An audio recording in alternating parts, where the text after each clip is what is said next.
एमआयएमची संभाजीनगर ते मुंबई अशी तिरंगा रॅली निघतेय। माजी खासदार इम्तियाज जलील यांच्या नेतृत्वामध्ये ही रॅली निघतेय।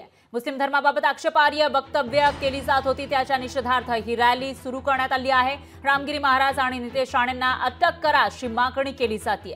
मुस्लिम धर्माबाबत आक्षेपार्ह विधान करणाऱ्यांविरोधात कारवाई करण्याची मागणी इम्तियाज जलील यांची आहे आणि त्यासाठीच त्यांनी ही तिरंगा रॅली काढलेली आहे। छत्रपती संभाजीनगर पासून ते मुंबई पर्यंत ही तिरंगा रॅली आहे।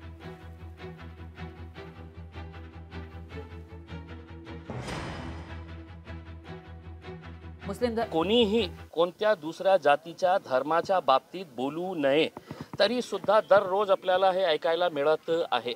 म्हणून सरकारला आम्ही आणि विशेषकर मुख्यमंत्री आणि उपमुख्यमंत्र्यांना आम्ही संविधानाची प्रत देण्यासाठी चाललेलो आहोत आणि पोलिसांना हे सांगण्यासाठी की महाराष्ट्राचा इतिहास आहे, खूप चांगले IPS ऑफिसर्स आम्ही बघितलेले आहे। आज अशी राजनीतीमुळे का परिस्थिती झालेली आहे की एका प्रकरणामध्ये 60 FIRs रजिस्टर होऊन सुद्धा त्या रामगिरीवर कारवाई होत नाही। म्हणजे याचा अर्थ हे आहे, हे सगळं जे चाललेलं आहे ते सरकारच्या आशीर्वादाने चाललेलं आहे, त्यांच्या म्हणण्यानुसार चाललेलं आहे। म्हणून आज आम्ही मुंबईकडे चाललेलो आहोत, शांतिपूर्ण तरीकेने आम्ही चाललेलो आहे। जमलेले जे काही जिहादी जे मुंबईला जमतायत त्यांच्या आणि तिरंग्याचा काय संबंध हा मुळामध्ये त्यांनी मला पहिले सांगावं। त्यांनी पहिले आमची भगवद्गीता वाचावी। भगवद्गीताची 4-10 पान अगर वेळेत वाचले असते तर आज ही रॅली काढण्याची परिस्थिती आली नसती।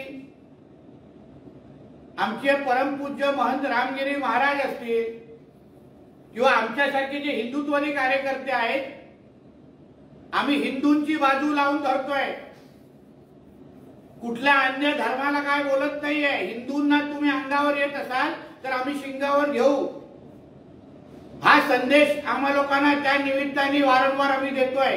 हिंदूंना डिवचणं, हिंदूंना घाबरवण्याचा प्रकार हे मुंबईतून जमून अगर होत असेल तर हिंदू पण मुंबईमध्ये जमू शकतात, हिंदू पण आपली ताकद दाखवू शकतात। लोकशाही मराठी ऐका, पहा, जागरूक रहा।